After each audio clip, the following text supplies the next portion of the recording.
നമസ്കാരം സുഹൃത്തുക്കളെ. Iran America യുദ്ധം ഏകദേശം 15-ാം ദിവസത്തിലേക്ക് കടക്കാൻ പോവുക, രണ്ടാഴ്ചയിലേക്ക് കടക്കാൻ പോകുമ്പോൾ എന്താണ് യഥാർത്ഥത്തിൽ സംഭവിച്ചിരിക്കുന്നത്? ഇപ്പം നാട്ടിലാകെ പറഞ്ഞു വരുത്തുന്നത് അതിന് വേഷത്തെ ഇറാൻ ചെറുത്തിരിക്കുന്നു. പ്രായമായ ട്രംപിനെ പിടിച്ച് പ്രസിഡന്റ് ആക്കിയാൽ, അല്ലെങ്കിൽ വല്ല ഉമ്മറത്തും ഇരിക്കേണ്ട മുത്തശ്ശനെ പിടിച്ച് പ്രസിഡന്റ് ആക്കിയാൽ എങ്ങനെ ഇരിക്കും?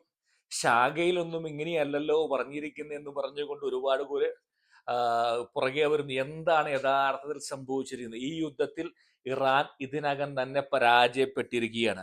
കഴിഞ്ഞ 48 മണിക്കൂറിലെ അവരുടെ പ്രവർത്തനങ്ങൾ അത് സൂചിപ്പിക്കുകയാണ്. ബോക്സിംഗിലെ ഏറ്റവും വലിയ പ്രസക്തനായിട്ടുള്ള മൈക്ക് ടൈസൺ പറഞ്ഞിട്ടുണ്ട്, എല്ലാവർക്കും ഒരു പ്ലാൻ ഉണ്ടാകും, പക്ഷെ മുഖത്തടിയേൽക്കുന്ന ആ നിമിഷം എല്ലാ പ്ലാനുകളും പറന്നു പോകും.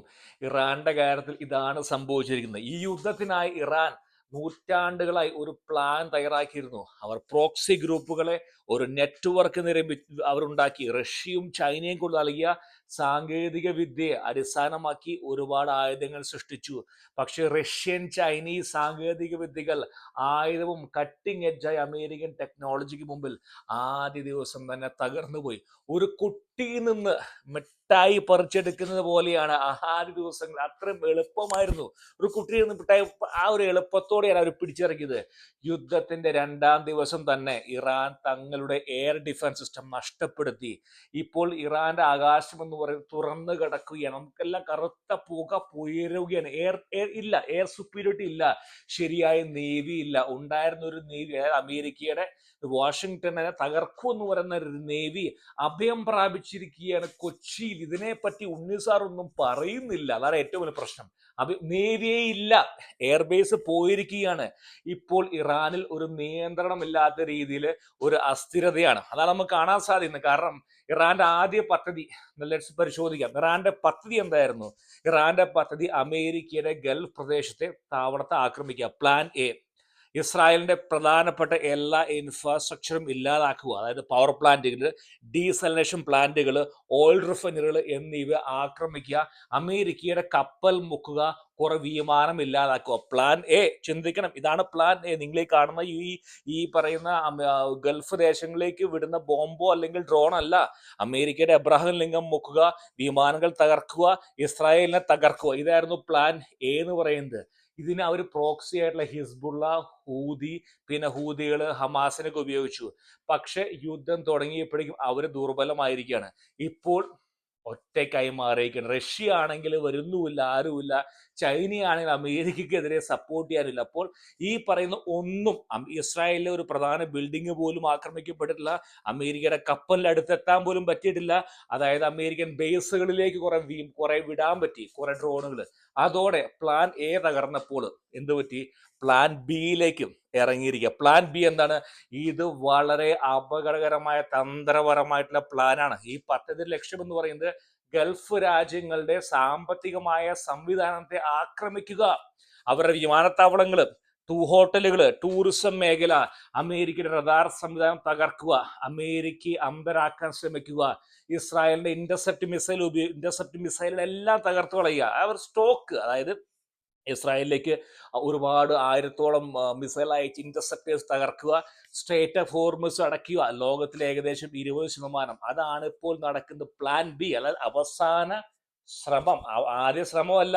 ഇപ്പോൾ എന്ത് പറഞ്ഞു? ഇപ്പൊ സംഭവിക്കുന്നു വെച്ചാല് ഗൾഫ് രാജ്യങ്ങൾ, ഒരുപാട് പേര് പറയാണ് ഗൾഫ് രാജ്യങ്ങൾ അമേരിക്കയുടെ അടിമയാണെന്ന്. അപ്പൊ നിങ്ങളുടെ ഒരു സൂപ്പർ മാർക്കറ്റിൽ ഇപ്പോൾ സാധനം വാങ്ങിയാൽ നിങ്ങൾ ആ കടക്കാരന്റെ അടിമ എങ്ങനെയാവുന്നേ? അമേരിക്കയുടെ സാധനങ്ങൾ അവർ വാങ്ങുകയാണ്, അത്ര മാത്രമേ ഉള്ളൂ. അമേരിക്കൻ ബേസുകളിൽ നിന്ന് ഓടിപ്പോകാൻ ആവശ്യപ്പെട്ടു ഒരുപാട് പട്ടാളക്കാരോട്. ട്രംപ് തിരിച്ചു വിളിച്ചു. കാരണം എന്തുകൊണ്ടാ?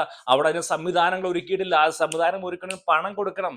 അറബിക്ക് അത്രയും പണം കൊടുക്കാൻ താല്പര്യമില്ല. മിനിമം, അതായത് ഇത്രയും ഒരു യുദ്ധം വരുമെന്നും ഇറാൻ തിരിച്ചടിക്കുമെന്നും അറബികൾ ചിന്തിച്ചില്ല. അപ്പൊ ഒന്നും മിനിമം എക്യുപ്മെന്റ് മാത്രം വെച്ചുകൊണ്ട് മുന്നേറുക. കാരണം പണം മുടക്കിയാൽ മാത്രമേ ലോജിസ്റ്റിക്സും സപ്പോർട്ടും അമേരിക്ക കൊടുക്കുകയുള്ളൂ. അപ്പൊ അമേരിക്ക എന്തായാലും എന്താ പറയുന്നത്, ഈ പട്ടാളക്കാർ വെച്ചുകൊണ്ടൊന്നല്ല യുദ്ധം ജയിക്കാൻ ഉദ്ദേശിക്കുന്നത്. അമേരിക്ക ടെക്നോളജിയാണ്, അതായത് കട്ടിംഗ് എഡ്ജ് ഇലക്ട്രോണിക് വാർഫെയർ, അതായത് സാറ്റലൈറ്റ് ഉപയോഗിച്ചുകൊണ്ട് ഇവർ എല്ലാ തരത്തിലുള്ള ഇപ്പൊ നടക്കുന്ന സംഭവം എന്ന് പറഞ്ഞാൽ ഗൾഫ് രാജ്യങ്ങൾ 90% മിസൈലുകളും തടയുകയാണ്. അതിനാൽ വലിയ നാശമൊന്നും വന്നിട്ടില്ല. അതേസമയം ഇറാൻ തങ്ങളുടെ ഓരോ ദിവസവും വ്യക്തമായി കേൾക്കുക, ഇത് നിങ്ങൾക്ക് ശാഖയെന്ന് പറഞ്ഞു തരില്ല, ഇറാൻ ഓരോ ദിവസവും തങ്ങളുടെ മിസൈൽ ലോഞ്ചറുകൾ നഷ്ടപ്പെടുത്തുകയാണ്. മിസൈൽ ഉണ്ടായതുകൊണ്ട് കാര്യമില്ല, സാറ്റലൈറ്റ് വഴി ലോഞ്ചുകൾ കണ്ടെത്തി നശിപ്പിക്കുകയാണ്. റിപ്പോർട്ടുകൾ പ്രകാരം 70% ലോഞ്ചറുകൾ നശിപ്പിച്ചു കഴിഞ്ഞിരിക്കുകയാണ്. അതുകൊണ്ട് ആദ്യ ദിവസത്തെ അപേക്ഷിച്ച് കുറയുകയാണ് ഇറാന്റെ ശേഷി. എണ്ണവില, ഇറാൻ വിചാരിച്ചു എണ്ണവില, അതായത് ഈ ഹോർസ്റ്റേറ്റ് ഹോർമുസ് അടച്ചു കഴിഞ്ഞാൽ അത് ഇല്ലാതാകും. 90% ഇറാൻ നിൽക്കുന്നത് എണ്ണ വിൽപ്പനയിൽ നിന്നാണ്. അത് ഹോർസ്റ്റേറ്റ് ഹോർമുസ് അടച്ചു കഴിഞ്ഞാൽ ഒരു കാരണവശാലും ഇറാന് മുന്നോട്ട് പോവുക സാധ്യമല്ല, സാമ്പത്തികമായിട്ട് തകർന്നു പോകും. ഇറാനിലെ ആഭ്യന്തരമായ അവസ്ഥ, വലിയ സാമ്പത്തിക പ്രതിസന്ധി നമുക്ക് എല്ലാവർക്കും വരാം. അപ്പോൾ ഇത് യുദ്ധത്തിന്റെ പ്ലാൻ ബിയിൽ വളരെ ഏറ്റവും മോശവും ഏറ്റവും അക്രമമായ ഒരു ഘട്ടമാണ് പ്ലാൻ ബി. തൊട്ടുള്ള അയൽപക്ക രാജ്യങ്ങൾ ആക്രമിക്കുക എന്നുള്ളത്. അതിലാണ് മുന്നോട്ട് പോകുന്നത്.